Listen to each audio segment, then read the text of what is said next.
Thank you for that. All right. One of our humanist values is not interrupting our speakers. Well, our humanist values, things like environmentalism, because we only got this one planet that we all have to share and we all have to live together on. So let's make sure we take good care of it. And general responsibility for oneself and one's community, and for, taking care of the world around us. So today we have visitors from the Valley chapter of the Citizens Climate Lobby, and we're going to be speaking today about climate change and effective citizen action. Gretchen Reinhardt is an engaged citizen. She is passionate about creating safe spaces for these very important public conversations, supporting collaborative action, and bridging divides between diverse communities. Also, we're going to be joined by Ileana Cronlund. Is that right? Look at me go. Ileana Cronlund, who is a high school senior and is the youth team action leader. Oh my gosh, I got that, for CCL. So you guys, please join me in giving a big HSGP welcome to Gretchen Reinhardt and Ileana Cronlund.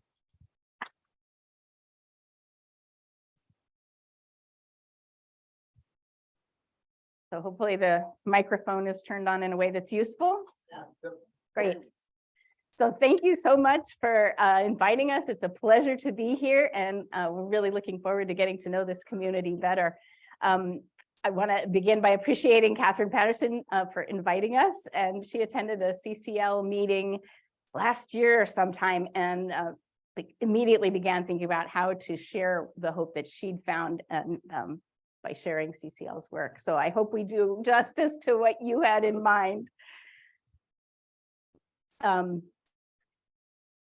She was excited to share this information. And so like humanism, I believe that CCL, in its nonpartisan optimism, I read, affirms our ability and responsibility to lead ethical lives of personal fulfillment that aspire to the greater good of humanity.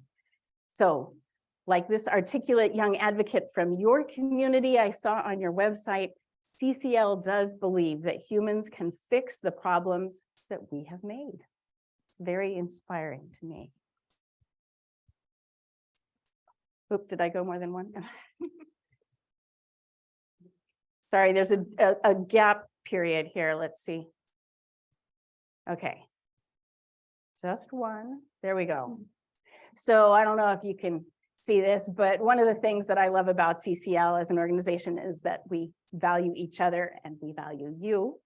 And so when we go out to talk to others, we're asked to do it grounded in respect, relationships, integrity, and we seek to value our diversity and learn from it.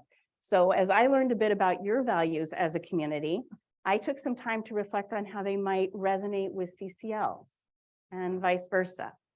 I recognize that there's nothing magic about the number or framing of the commitments that I read about as typically shared within the humanist community, but neither is my personal way of relating them to CCL's values. So for what it's worth, here are some of my reflections. As CCL, we hold a focus on effective climate action. That means we must hold on to a global awareness that the environment belongs and supports all of us. It doesn't depend on borders or incomes. And like your youth ambassador to the world, we hang on to that optimism that we are completely capable of fixing what we have harmed. By valuing relationships and integrity, I believe CCL resonates well with commitments like service and participation, humility, responsibility, empathy, altruism, and of course, social justice. Finally, I think humanists' critical thinking will resonate well with CCL's commitments to being nonpartisan, appreciating diversity, and encouraging the development of personal power. Okay, so we promised Catherine that we would cover that we would learn how Citizens Climate Lobby empowers everyday people, that we would share our personal journeys into understanding climate change, and that we would ask important questions about how much is enough and what's mine to do. Also, to offer Citizens Climate Lobby's tools for leveraging our personal power to bring about the future we choose.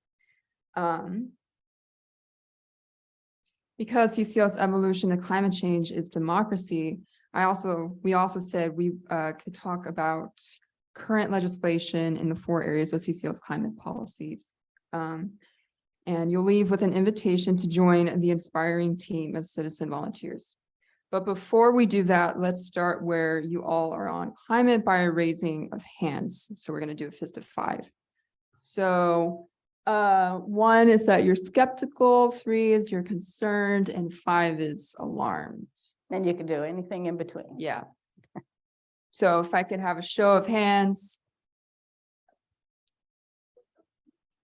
Yeah, just your fingers. Yeah. And if do we have people on Zoom as well? Yeah. No, but they could, if they could drop into the comments, 1 through yeah, 5, 1 that through works 5. also there. We want to comment on what we're seeing? Oh, 7. Okay. We have a 7 up front. 5s. I see a lot of 5s. Wow. Okay. Yeah. Wow. Yeah, I'm actually seeing all 5s. Yeah, But there we got a 4. Do we have a 3? Do we have a 3? Are we just concerned? Anybody just concerned? All right. This is an unusual crowd, I have to say, but awesome. Yeah, it's great. So we're at the right place, I guess. But anyway, got an 11 too. All right, and I just realized I might or might not be able to see all of our comments. We'll find out.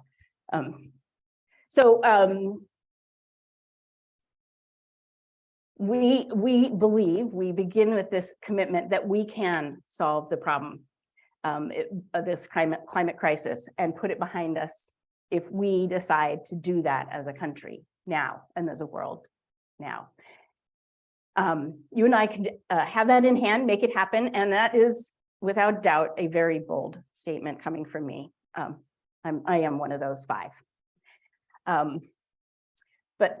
So climate change is a massive problem. And to give you a sense of hope and possibility, I want to share my own story of how I became a climate advocate. I'm referring to myself as an advocate, not an activist in this case, with Citizens Climate Lobby hat on. It gives a sense of hope and possibility, and I want to share the story of how I became this advocate. We'll be asking for your input as we just did over the next 60 minutes, but right now it's mine. Let's see.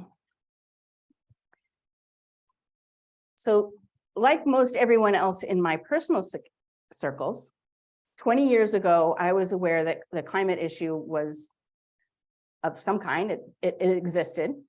My husband of 30 years is a desert-focused botanist. I grew up in Colorado. I had always cared about the environment, biking, hiking, backpacking, rock climbing. I generally thought if everyone did what I did, the world would be okay.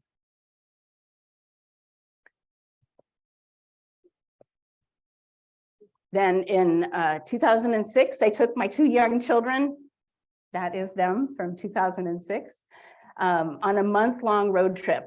So my husband could write his master's thesis. Kids and I camped our way across the West, saw old friends, and attended a gathering where I spent a week learning about climate change. And I began with the sense that our then in progress eco-remodel was the kind of personal action needed for solving climate changes and challenges. I learned there that the problem was far more challenging.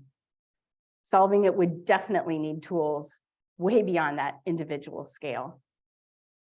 And for me personally, I spent that week, but it was really like 2 weeks, 2 states later, as I was driving and my kids were asleep in the back seat, that reality really sunk into my heart. And I realized people like me, non-scientists, conflict resolvers, my background is in conflict analysis and resolution, we were really needed. The scale of the global challenges, I don't care who you are, what you do, it impacts us, and we are needed in that solution. World water, food supplies, war, human migration, global climate challenge, is what I was leaving for my children. I'll continue my story a little bit, but wanted to give, you wanted to jump in here, I think. Yeah. So as everyone in this room probably knows, right, here in Arizona, our reality is heat. So, and I personally, I don't like living here when temperatures are above 110 degrees. I don't know about you guys. So yeah, it's horrendous having to go outside and immediately be drenched in sweat. You know, it's just, you guys, you know what I mean. So yeah, that's my story as well. Look, when I saw this chart in 2020, it particularly hit me because this chart shows not just what happened in 2020, those 53 days over 110 degrees, which was not fun to live with, but this chart shows where our climate models tell us we are headed. That's the range. That is, what we experienced in 2020 is what scientists are saying is going to be our norms somewhere around 2050. That we happen to get there in 2020 is not particularly good news, I'll say, but you know, it's random. It might not happen for a while, but it is where we're headed. And it's really sobering. So don't want to leave you in that sobered spot. I also want to share you that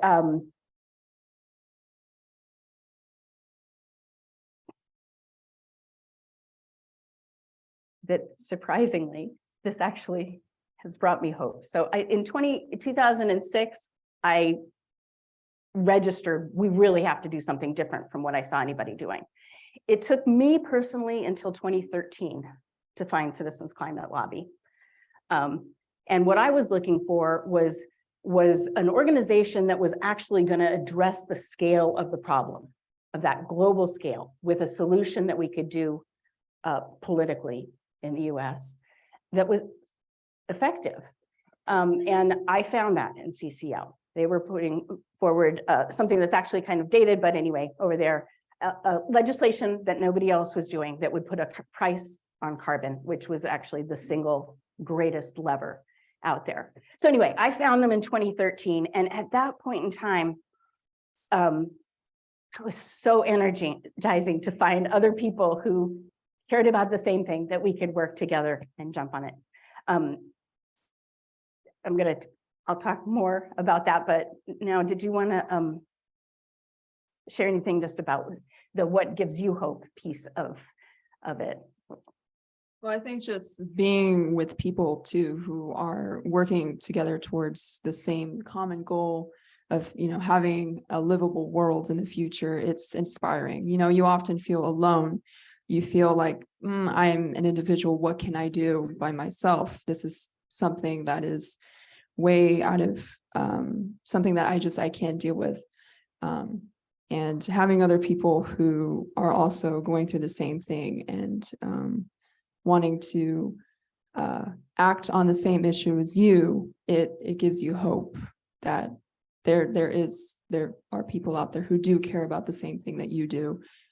And I mean, maybe we can achieve a livable world. So together. So obviously my sense of climate urgency has continued since 2006.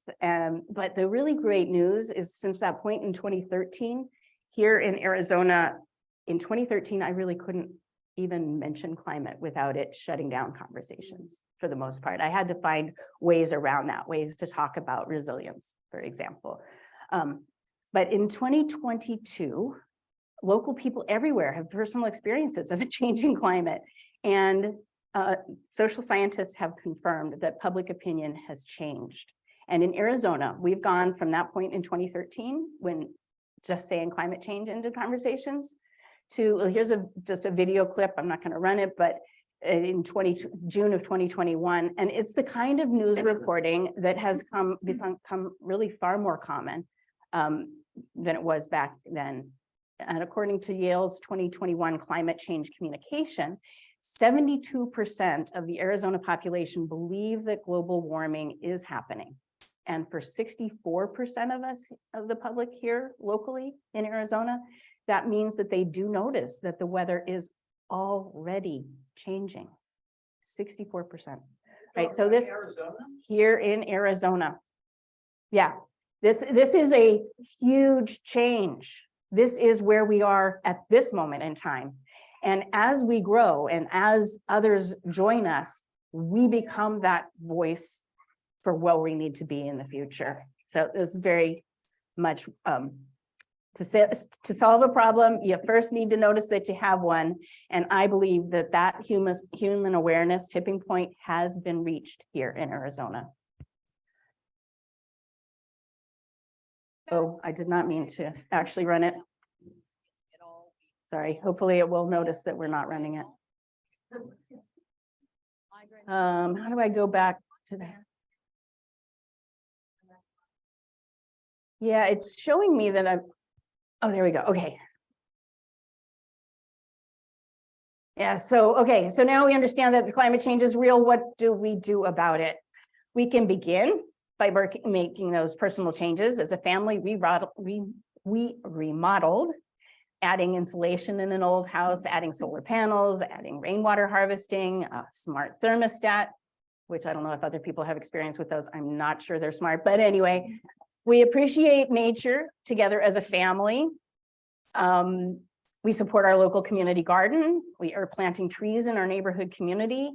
And we think about our transportation options, trying to choose bikes, light rail, and walking more often, and more efficient vehicles when we can. But we also still end up flying and using a four-wheel drive vehicle, at least in my family. We are imperfect in our personal efforts. The personal scale is helpful. Unfortunately, even if my family and yours were more perfect, it still simply isn't enough. We're at a social tipping point on climate, and while we are able to make changes in our personal lives to lower our footprints, that is not enough. And I think we can all agree, real progress on the climate crisis happens as we decarbonize our entire economy. Weaning ourselves off fossil fuels completely is going to take more than you and I can do on our own.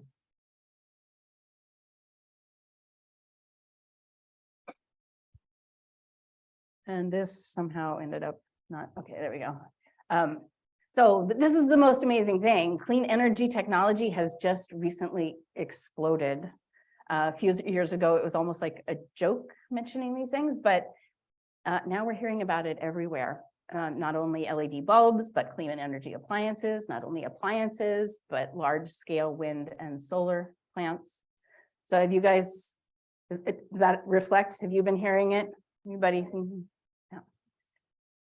No. So it's not only cleaner, but better engineered and just kind of plain cool, like electric cars maybe.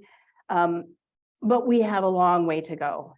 I am excited about the future, but there's a long way to go. And the thing that bothers me, and perhaps bothers most of you, is that clean energy might be what the future can be, but it doesn't tell us how we get there.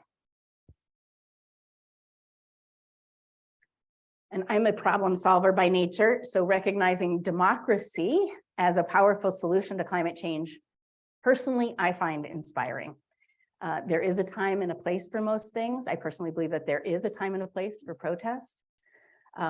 But there's a time and a place for teaching by example as well. And it seems to me that integrity calls me to advocate for what I'm for.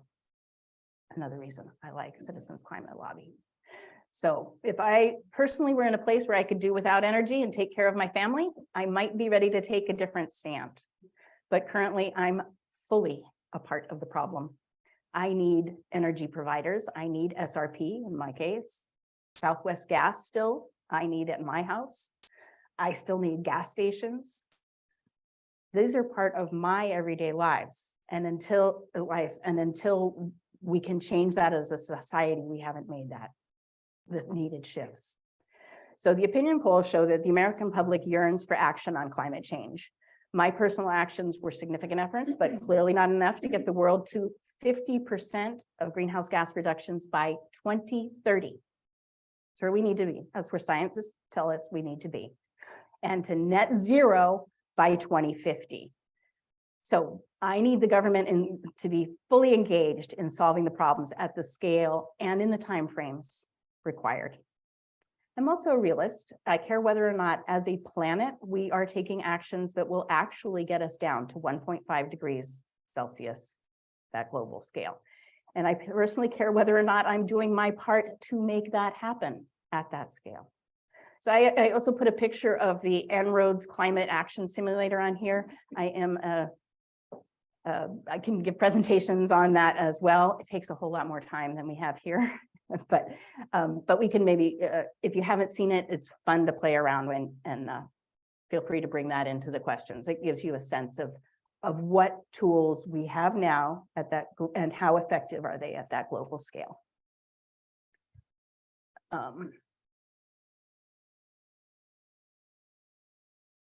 So my passion, my advocacy as an ordinary citizen volunteer is creating the national political will to pass legislation that will deeply carbonize the American economy.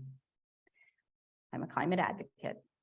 People ask me what I do, and I tell them I'm a citizen lobbyist. When they ask me what I lobby for, tell them it's a pretty cool thing, and hopefully we'll be talking a lot more about it. So make sure you ask more questions if we don't give you enough information in this. I'm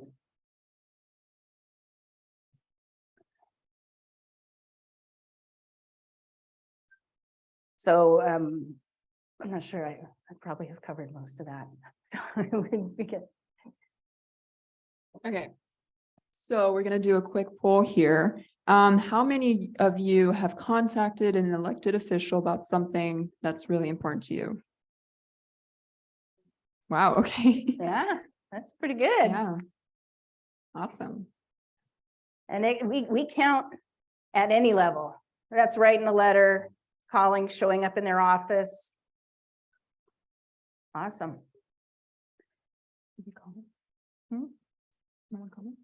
Would anyone like to share their experience? No? What we should come back to this in the question and answer period, maybe, with some ideas on how we get that more effective. You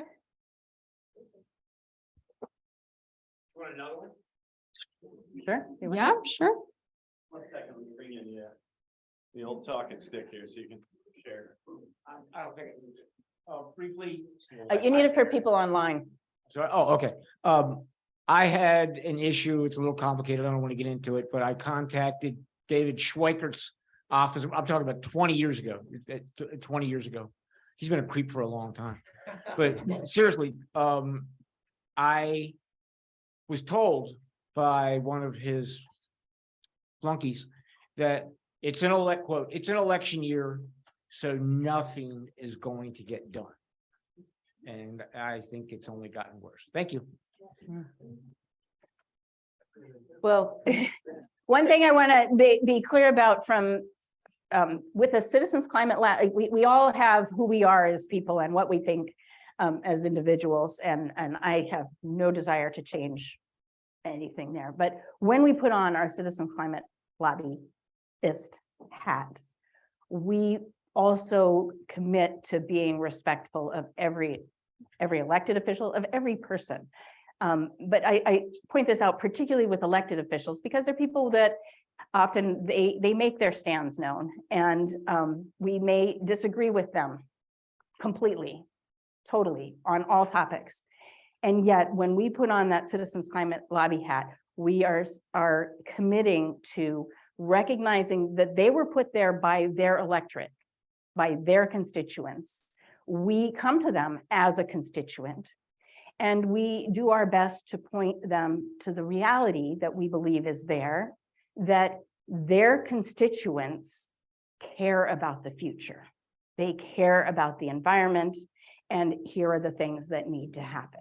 So we always begin with the assumption that elected officials are there because their constituents are providing information, want them there, and that they will be listening to their constituents. So it's our job to go get those constituents and convince them that, in fact, their policy choices are not in alignment with their constituents, and they need to get repaired that way. So I just put that out there because it's an important part of the hat we choose to take on when we lobby with someone. We choose to take on that level of respect. And if we can't do it, sometimes I'm not there. I'll be completely honest. If I'm not there, then that's a time for me to say, I need somebody else to take this one, please. That's why we got a team. Anyway. Is it that one? Yeah. Okay. So a lot of people tend to have negative impressions of the word lobby, and that's of course due to the legacy of professional lobbyists and smoke-filled rooms. But citizen lobbyists are quite a different thing, and that's what CCL is all about. What you see here, oh, it does it show? No, it doesn't show. Okay. Well, there are results from 3 surveys of congressional staff over a 10-year span. 99% in 2004, 97% in 2010, and 94% in 2015 said that in-person visits from constituents would have some or a lot of influence on an undecided lawmaker. So obviously, as it's quoted, their direct constituent interactions have more influence on lawmakers' decisions than other advocacy strategies. And so when asked what advocacy groups should do more to build relationships with the office, 79% of staff surveyed said that you should meet or get to know the legislative assistant with jurisdiction over their issue area. And 62% said to meet or get to know the district state director. So clearly Congress places a high value on groups and citizens who have built relationships on the legislature and staff, with the legislature and staff. And so 9 out of 10, 91% of congressional staffers said it would be helpful to have information about the impact of a law or a bill on the district area. And 79% said a personal story from constituents related to the bill or issue would be helpful. And so as locals, we can provide personal and relevant information to our elected officials. We're the day-to-day stories they need to understand to relate to their constituents to represent us. And that's what we do at CCL.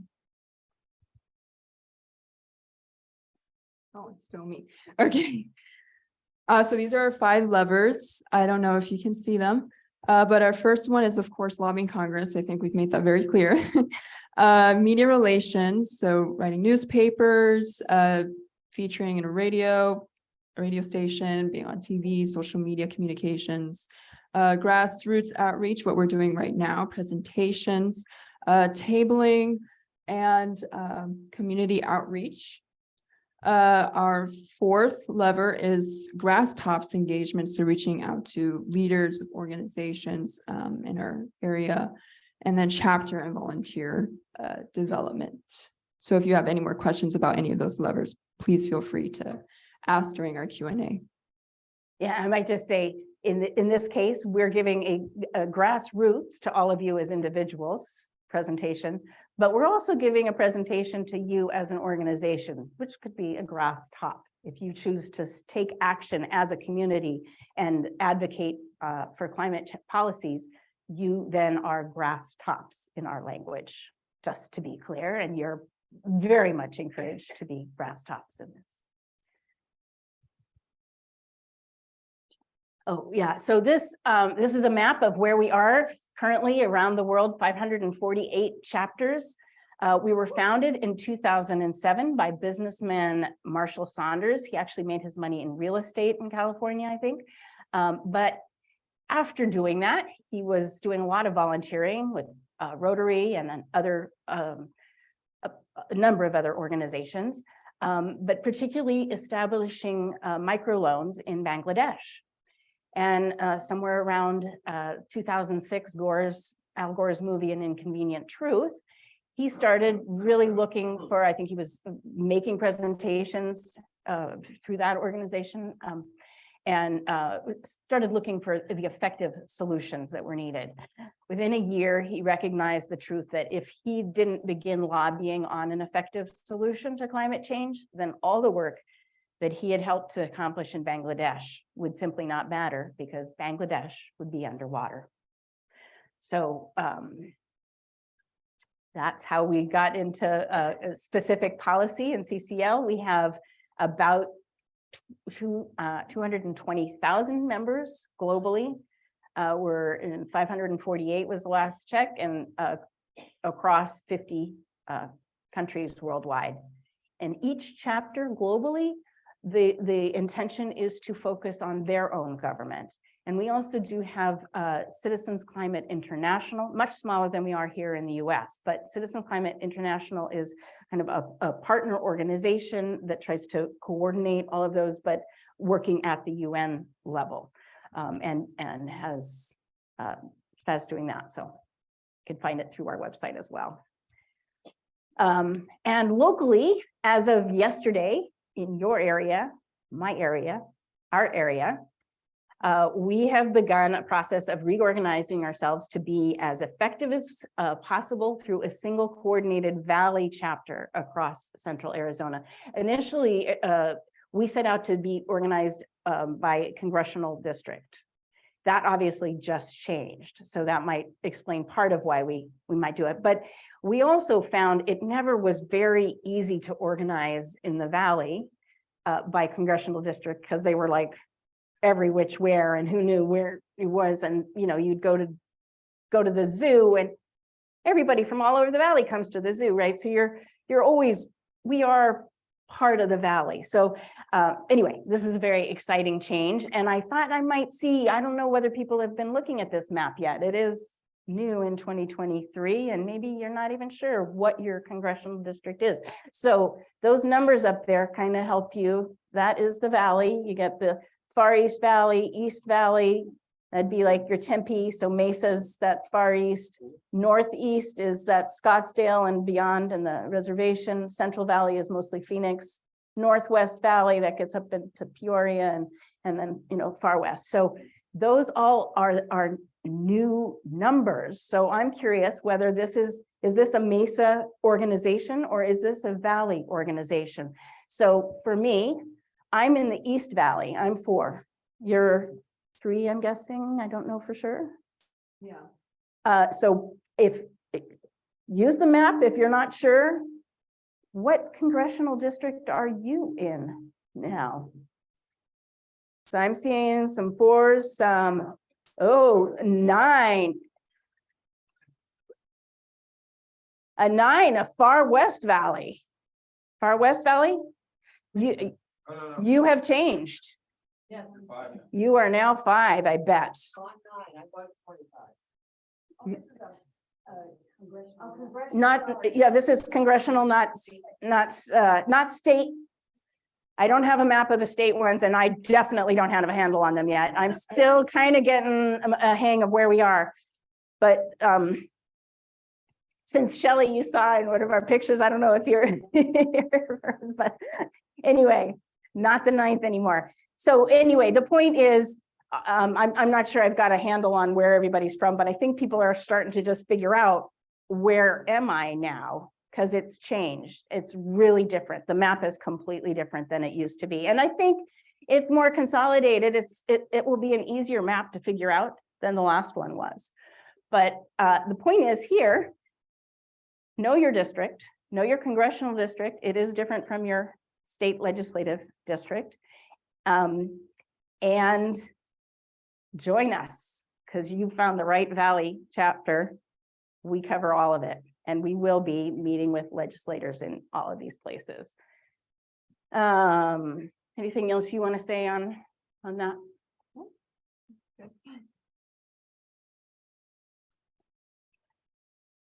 So we have talked a lot about lobbying, and yes, we do lobbying, and we really do commend it as a fun activity. Everyone should try lobbying for things that matter to them. But we do other things besides lobbying. And here are a couple of examples here. And maybe I'll just kind of go off script. The one on the right is actually coming up first, February 7th.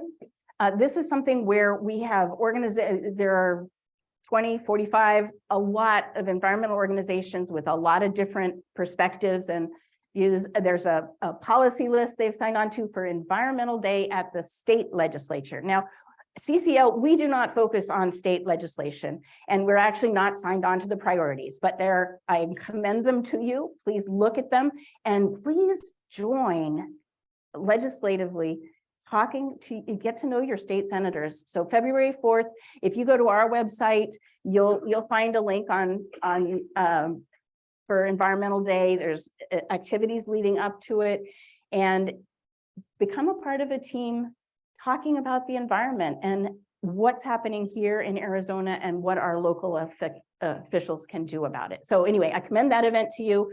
Lots of places to find it. The sign-on page is actually on the Sierra Club's website. That's where we will send you to as well, because they are coordinating for all of these organizations that have been working together for the last year to put this together. So that's one thing. And the other thing, and maybe I'll let you start about it because it's the youth action team event and coming up, but I'll fill in the details because they may have changed recently. We may not have had the date until like yesterday, or I'll start us and then. Do you want to fill in the details? What would your preference? Well, if they changed, is They- it just the date? The date changed, that's all. Okay. Everything else is the same. All right, so we're pairing up with the American Lung Association. I don't know if you guys have heard of the Fight for Air Climb. It's an annual event. Annual. Springtime. And you can help us by raising $1,000 for the American Lung Association to send 10 CCL youth team members on the Scottsdale Stadium stairs on the April. Oh, so April Yeah. 7th at 6 Okay. p.m. is what the new information. Okay. And so this is like one of those actions that everyone can contribute. And if you are a young person here who's wanting to participate, please. Or your grandchildren, do. or Yeah. your nieces, nephews, children. Yeah, so anyone, $5 donations work. We need $100 to send one person up the stairs with one of our t-shirts that we made and that we're selling. In case anyone wants. Some of them have a back and front. We literally made them as Yeah. the youth team, another project of the youth team. Oops, let's see. There we go. Okay, what am I doing? It's just got a delay. Yeah, you're there. Do we There? want, so what, so you support us by going to tiny.cc/CCL-lung-health, and that will get you to a sign up page that allows you to make a contribution. So like we say, $5 is awesome because we're not only trying to we're trying to raise money, obviously, for the American Lung Association. And this is the Phoenix chapter, and they recognize the connection between climate and lung health. And so those $5, one of the biggest things we do about the climate is talk about it.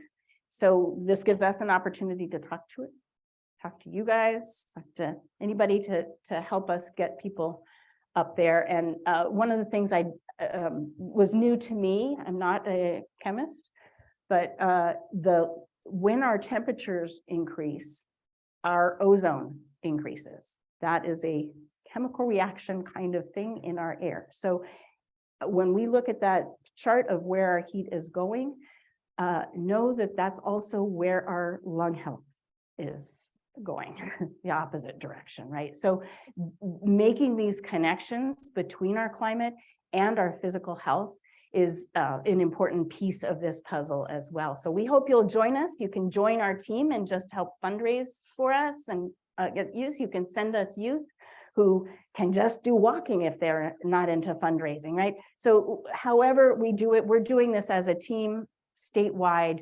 as Citizens Climate Lobby. Oh, and there's also the benefit of we get seen by social media on the American Lung Association site if we're that business that's doing it the best. So help us stay up there in being seen by everybody that's supporting lung health here in Arizona. All right, probably talk more than we need to on that one.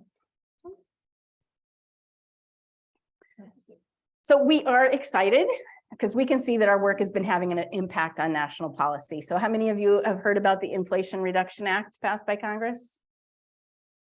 Yeah, big news. Contains major climate provisions, which can be fairly considered a historic breakthrough. And our analysis shows that it has the potential, at least, to reach result in US emissions dropping 40% by 2030.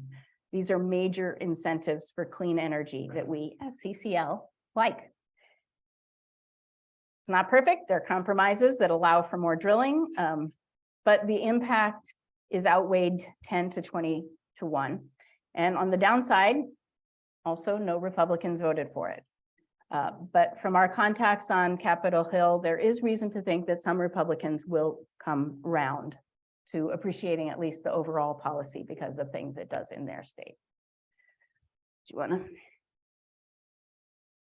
Okay, so we covered the Inflation Reduction Act. There's also the Infrastructure Investment and Jobs Act as another congressional bill. And I don't know if you guys are aware of the third bill, the CHIPS and Science Act, which also provides significant investments. And altogether, the three bills could average to $80 billion per year for tripling of funding of this decade over the last. So we are at an inflection point toward a ground shift in climate action here in the United States. So that's really exciting news. So I think both of us, not to speak for both of us, but we've felt very alone at different points in our own climate journeys without much hope of possibility that anything could be done to head off climate catastrophe. But our climate advocacy in that we no longer feel that way because we are not alone. And we are part of a powerful organization that's made up of thousands of volunteers who stand behind us. And if you feel like you're a lone wolf out there, like I did once, if you feel climate change negatively, I urge you to join a climate group or organization. It'll work wonders, like this one. And we have a favorite saying in CCL, and it goes, there are great organizations out there on a freeway moving in different lanes toward a common destination. So join one of them, join one of those lanes, see where it takes you, and trust me, it'll work wonders for you.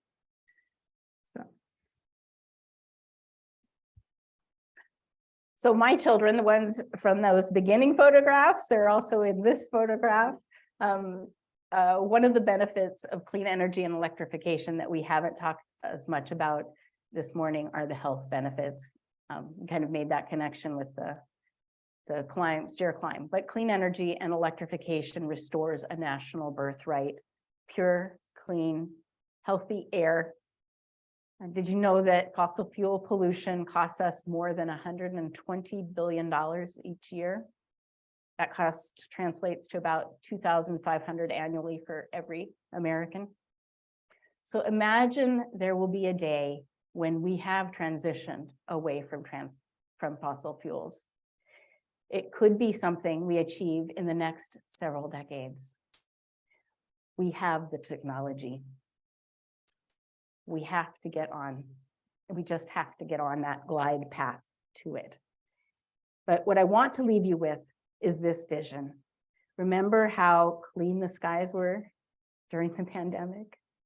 How fresh the air was, that maybe you took time to go hiking with your family?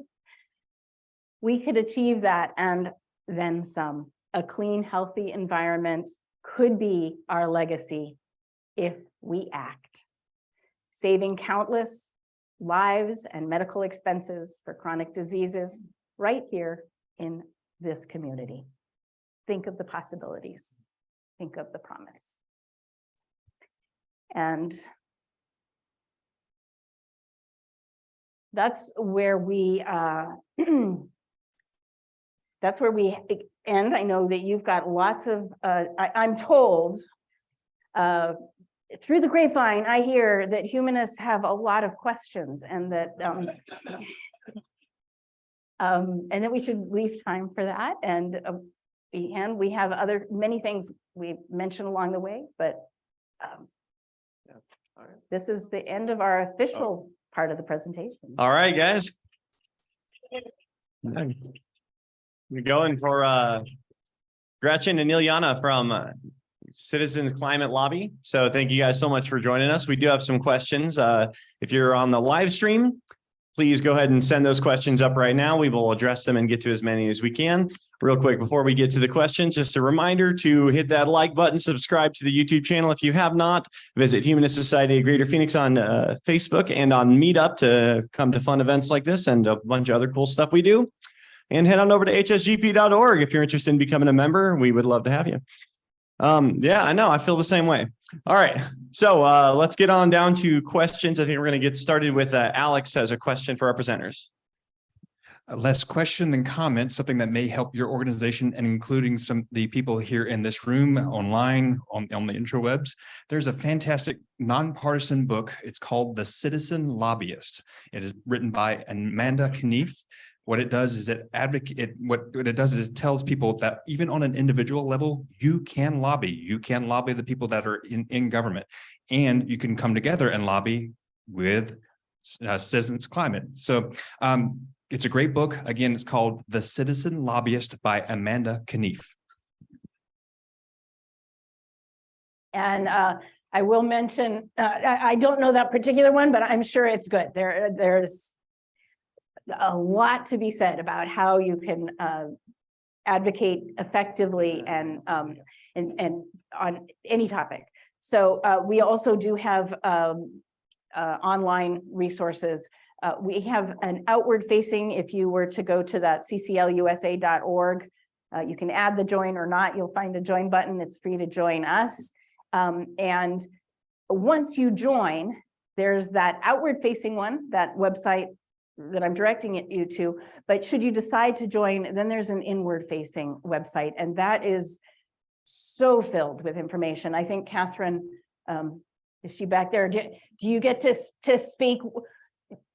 I know this is one of this was like, oh, this is so cool. Yeah, well, the first thing I did was, okay, you get Fitbit badges for going certain distances. Well, CCL has badges too, if you become a member.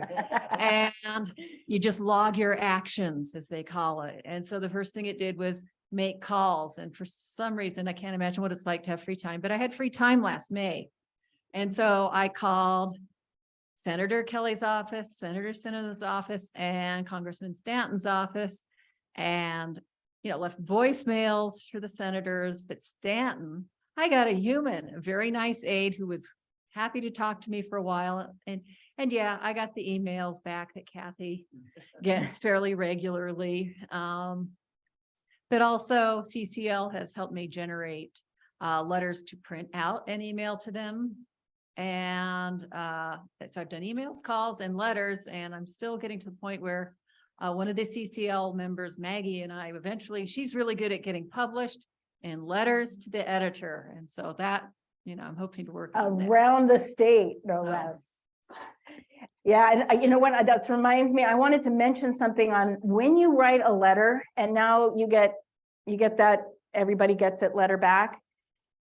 When you get that, I don't know about the rest of you, but most people I talk to, their response is, if they've sent it twice and they get that same letter back, they're not listening, right?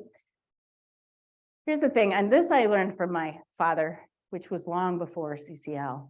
He created a very personal relationship with his elected official. And it was because he took that letter seriously. Okay, that's what they're sending to everybody. And he responded to that response letter.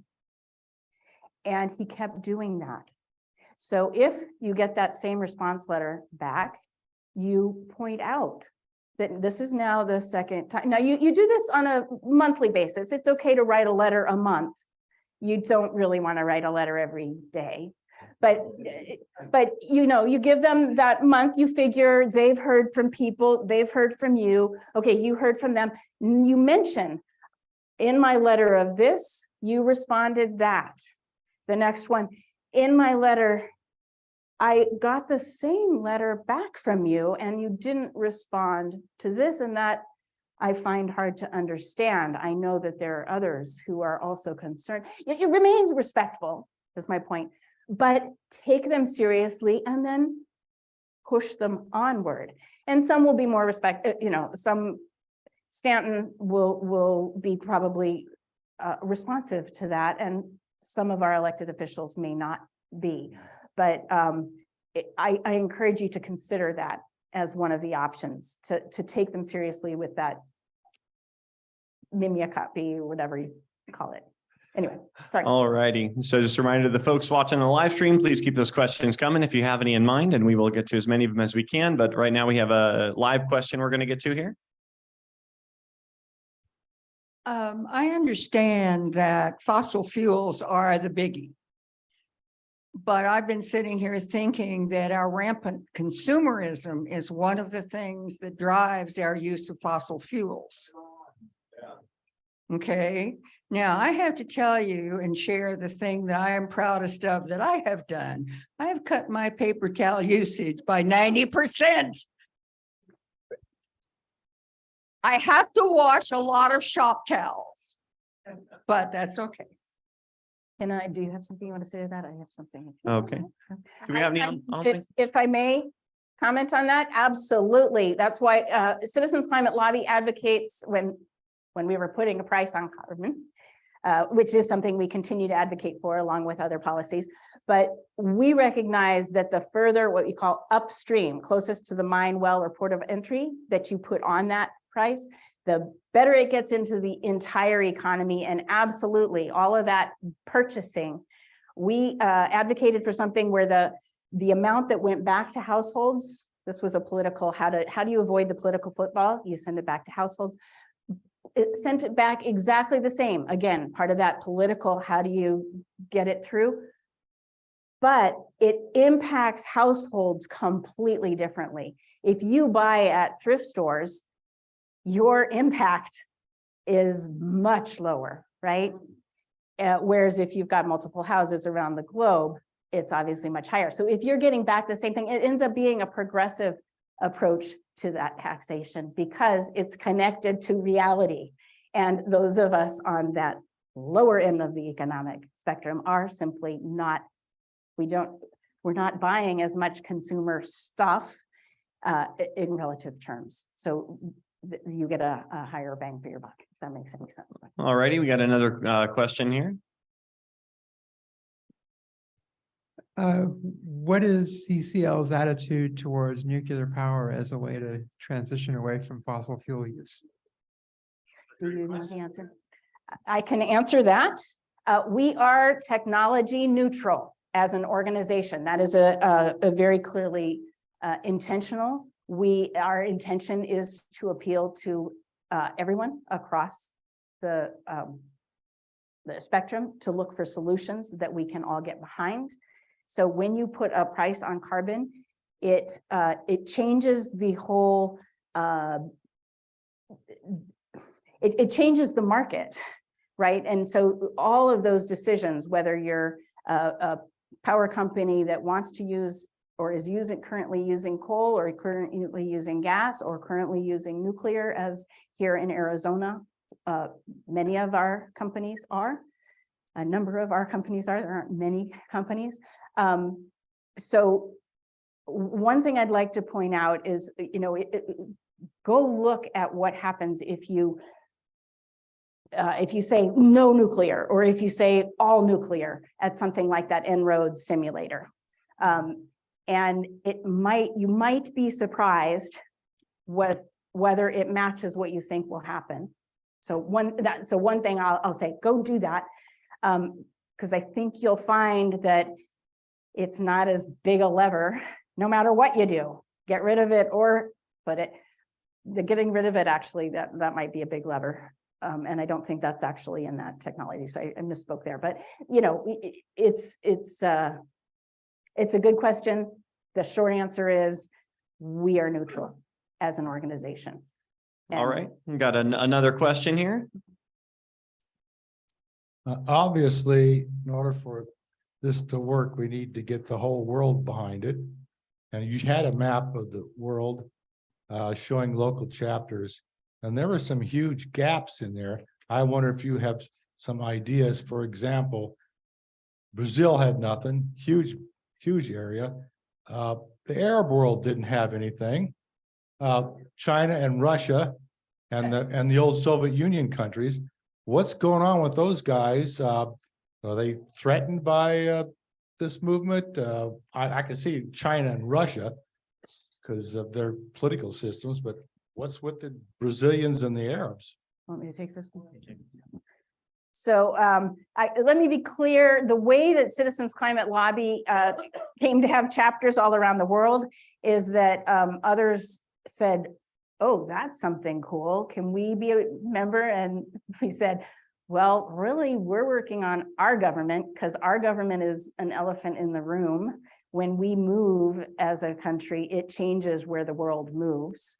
And so we think as citizens in this country that that's what is a most effective thing for us to do. So that's where we began as an organization, and that we spread around the world was that others took notice. So if you see a gap and you happen to know people in that country,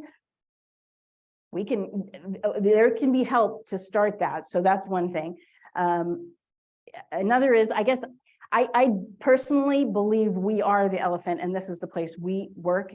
People are working all around the world in a lot of different ways. We are certainly not the only organization. We showed you a map with a whole lot of organizations here in the US. A lot of organizations, different organizations are working around the world. People are involved. There are probably, I don't know what your humanist map looks like, but I'd encourage you to look at your humanist map. Maybe there are places there around the world, and connecting them into these conversations is part of that work. There's work for all of us here, plenty. All right, we got another question here.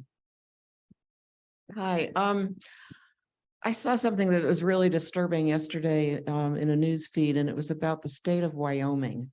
And what you're talking about is wonderful, and it's global, and it's good for Arizona. There's an idiot congressperson up in Wyoming who works for the state legislature up there, who is trying to propose a 2030. By 2030, he would like there to be a ban on electric cars in the state of Wyoming because, yes, because they are a big oil producing state. And how do you solve crazy? I mean, what are you doing to win hearts and minds? We're winning hearts and minds. That's what we're doing. So we're not going after crazies. If I determine that somebody's crazy, I'm probably not going to spend my time there personally. Am I too worried about that particular situation? If I'm the CCLer who's in that district, I'll be addressing it. I'll be meeting with that person respectfully, but that's not who I am here in Arizona. It's probably not who you are here in Arizona. But do you network and with other chapters? We absolutely network with other chapters, and we partner with other organizations. So, you know, it just off the top of my head, strategically, who would I have working on that? There are a lot of businesses. I am not that business person that figures out when have we hit critical mass, but I am told by those who are that we have actually hit that exponential point for where electric cars are, they are the future here in the US and probably globally as well. So, I mean, I think I was told that. I'm just not, that's not my focus, but I personally, I wouldn't be too worried about it because, you know, it's sort of like if somebody's shouting that the world is flat, they might not have the best information to get them where they're headed, I guess. Did you have a way you would answer that? Well, I think just like if you have two strong-headed people, strong-minded people going at it, you're really not going to get anywhere. So what's the point? You know, I mean, we try to get with we know when to fight our battles, when not to. We offer an environment for everyone, an inclusive environment. So But a science-based one. yeah, definitely. All righty, we have time for a few more questions in here, so let's come over. Yeah, just a quick question. What was the name of the simulator tool? En-ROADS. Let me see if I've got anything on that. I might or might not. En-ROADS. Oh, no, I just closed it, but Scroll up on the left side. let's see, maybe if I. Yeah, can I bring it back to my screen so I can kind of see it? Let's see. Yeah, here we go. Okay. Technology neutral. Yeah. Okay, so then I can go down and find a slide.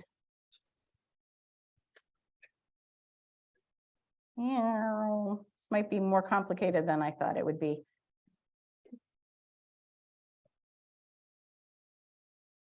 Yeah, it's kind of slow, but En-ROADS, it's climate interactive. If somebody could Google it for us. Oh, thank you. Yeah, climate interactive. And I think I've probably got a slide that says.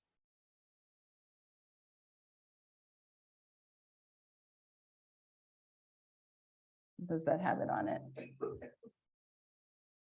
Yeah, here, okay, I've got the slide. If I post this up, let's see if you can see it. It doesn't have an easy to do, but maybe seeing it. Oh, it's doesn't like my fingers.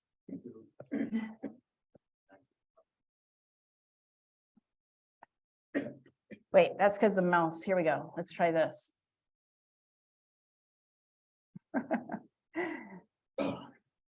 Should do it. Please do it. Anyway, climate interactive En-ROADS. Somebody want to try that? You want to see if it's, we should be able to just drag it up there, but it doesn't like maybe it's that we don't have enough. Maybe if you start over here, it'll. While you're working on that, can we field the next question? There we go. No, there it is. Guess not.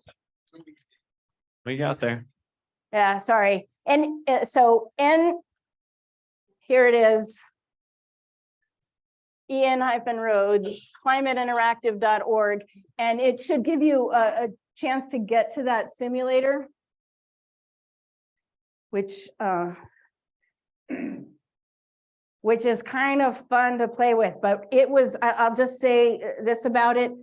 It was designed not to be a predictor.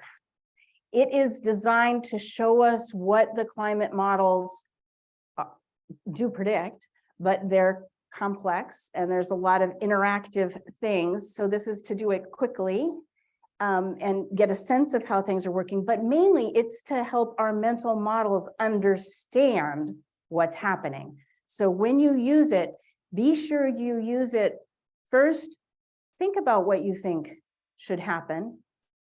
Then try moving one of these levers. This is, you know, if I do a presentation on this, things are set up completely differently because there's lots of cool stuff in that. But you can see, just as there are two graphs there are hundreds of different graphs. You can look at health impacts. You can look at water elevation change, ocean impacts. You can look at temperature. You can watch how things change at what point in time. If you plant trees, does it happen quickly? What is your carbon uptake? No, well, actually, it takes a tree 20 years to grow. So you don't start having any of those impacts for 20 years. Will that help us to get to it by 2030 or 2050? Might have lots of, it's got multi-solving tools. It talks about things like, so maybe trees are not the ultimate solution for how we're getting to where we need to be quickly, but maybe they're hugely important here in the valley where sunshine and shade make all the difference in the world of whether it's livable or not livable, and have tremendous impacts on those heat island effects. So locally, it's going to have really different impacts. So All right. anyway, very cool. Check it out. Okay, we have time for a couple more, so we're gonna get a question here. Okay, thanks very much. Going off of what Marty said, and rightfully so, it's our consumption patterns that have contributed to where we are with the climate in a lot of regards. And one of those things, of course, is our food consumption. So I'd like to say, as a group here, let's challenge HSGP to turn our potluck to plant-based. Would we miss the roast beef and the cheese? And we could give that up a little bit, because we know cows are one of the biggest contributors to the problems that we have with the climate. And we talk about us each taking personal responsibility and taking responsibility as a group. Go home and eat your beef if you want to, but let's say HSGP goes vegan for Sunday speaker. And of course, you know, the carbon offset has to come out of our bank accounts. You know, we have to pay that difference in the way that we consume and make those choices. So I say we have vegan Sunday speakers, and it's $7 at the door. So a couple of more bucks to offset that change and that commitment that we could all make. Anybody with me on that? Well, here, I'm going to complicate your story. You can use this to you have to get into the weeds a little bit, so it might be helpful to have somebody who's looked at it, but they have done different diets and how that impacts. So if you want to see and have that illustrated for you, because it has the methane impacts, it has transportation impacts. Anyway. Okay, so the final question is actually going to come from me, if that's all right. I didn't hear anyone else asking anything of this nature, so I figured I'd throw it at you real quick. And I'm going to play denier's advocate real quick, if I can. So one of the things I run into most frequently when I'm trying to have these conversations with people is they feel like I am being an alarmist. They feel like I am making something out of that's something that really isn't that big of a deal.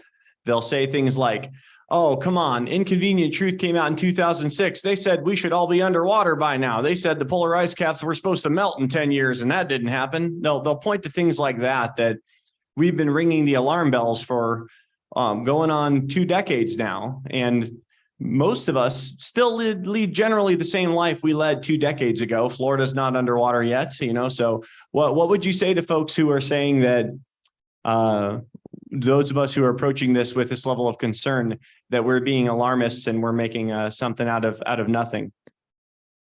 Want to start that or even? So we will both answer this, and we may have different approaches, but my approach is generally to approach the human being as the human being they are. So when somebody comes to me and says, well, you just said something I thought made no sense at all, here's what I think. My beginning place is to learn more about what they think and how they got to their thinking, and where they are connected to the planet. Some people aren't particularly connected, but some people, grew up. My great-grandmother had a farm. And so, that was one of the places I became connected, but I also grew up in the Rockies. So another place I'm connected. And my husband's a botanist. I'm connected to the desert too, because he's a desert botanist, right? So find out where what are those landscapes they do know? And then get them talking about that landscape and any changes, because there have been changes, and you can ask questions that are related to those changes. Sometimes it's, if it's north, it might be how much, winters are changing, and don't make them wrong. Anyway, I could go on and on, I'm sure, but let's give Ileana a chance to also answer. Just see how they got to that point of view where they think that you're being an extremist, and also give your own point of view too, is why you're as alarmed as you are, I think would help also a lot, because it is something that I do find a lot of people aren't as engaged with, which really does dishearten me, because this is something that I'm very passionate about, something that scares me every day, not knowing if I'll have that habitable future, this beautiful world that I'm living in right now, if it will be in this condition, decades from now. That's my future. I've since it's uncertain. And for people to not be as engaged with it, it makes you question, it makes you question whether they do care about this home, our home. This is our home. And it's not only our home, it's home to other animals as well, right? I mean, we look at things like, I don't know, Avatar too, right? If any of you guys seen that, there's a beautiful world there. We have a beautiful world here. And the thing is that we look at this world that we have now, and it's blended into our reality, how we perceive things, and it's normal. We've normalized it to the point where it's like, there's really not much to see here, but there is so much, and we need to cherish it. We need to cherish it, because this is our home, and it's burning. It is burning. Here. All right. So I said that was the last question. I kind of lied. I do have one brief question. Is there anything that you would want to recommend to anyone here or anybody watching online who might want to get more information about how they can get involved, websites or, podcasts or just something like that where they can stay informed? CCLUSA. Yeah, cclusa.org. cclusa.org. That'll get them there. That Okay. will get them there. All right. Well, and join, you hit the blue button, join, and then you can get access to far more information. But there's a lot out there just on that first one. good deal. All right. Well, on behalf of HSCPP, thank you guys so much for coming out today. And our president, Alex, here wants to present you guys. We have a tradition where we mug our speakers. So consider yourselves mugged. Yay. Can we get a picture? Will you take this? Absolutely. Yeah. With the group, maybe. So to those of you watching online, thank you guys again.